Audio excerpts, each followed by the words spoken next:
Salad ఈ సమయం ముందు నమ్మిక మాత్రం ఉంచుమని యేసయ్య చెప్తున్నాడు.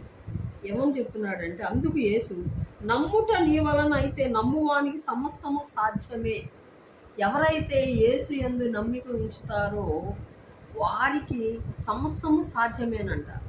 మేము బాగా పేదరికంలో ఉన్నప్పుడు దేవుని స్తోత్రం అంతా పోగొట్టుకున్నామండి.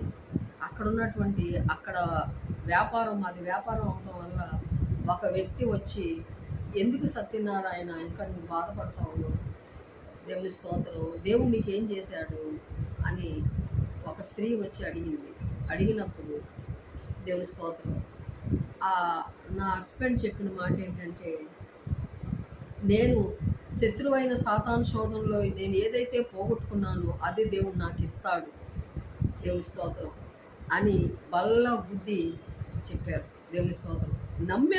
నేను నమ్మాను నా దేవుడు నేను ఏదైతే పోగొట్టుకున్నా అది దేవుడు నాకు ఇస్తాడు అని నేను నమ్మాను. కాబట్టి దేవుని స్తోత్రం, దేవుడు నాకు ఇస్తాడు.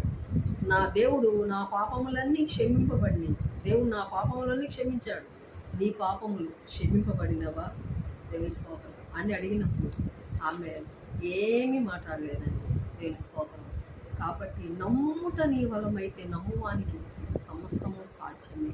కాబట్టి మీరు నమ్మిక మాత్రం ఉంచండి అని యేసుప్రభు వారు మిమ్మల్ని అడుగుతున్నాడు. దేవుని స్తోత్రం.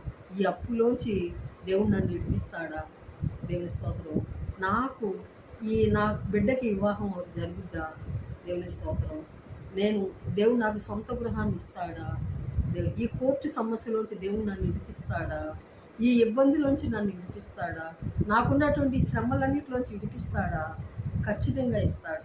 ఖచ్చితంగా దేవుడు విడిపిస్తాడు. దేవుని స్తోత్రం. నమ్ముట నీ వలనైతే నమ్మువానికి సమస్తము సాధ్యమే. ఇక్కడ ఆ వ్యక్తి తండ్రి ఏమంటున్నాడంటే, అయ్యా నాకేం చెయ్యి, నమ్మిక నాకు పుట్టించు. ఆమె స్తుతులు.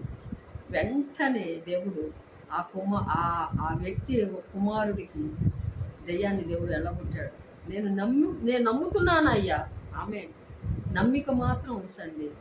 మీకున్నటువంటి అప్పులు, బలహీనతలు, రోగాలు, దేవుని స్తోత్రం, అప్పు బాధ, నిరాశ, దుఃఖం, వీటన్నిటిలోంచి దేవుడు మీరు దేవుని యందు విశ్వాసం ఉంచితే, నమ్మిక ఉంచితే ఖచ్చితంగా వీటన్నిటిలోంచి ఇప్పుడే దేవుడు విడుదల ఇవ్వాలనుకుంటున్నాడు. నమ్మిక మాత్రం ఉంచండి. దేవుడు ఈ మాటలు దీవించును గాక. ఆమేన్.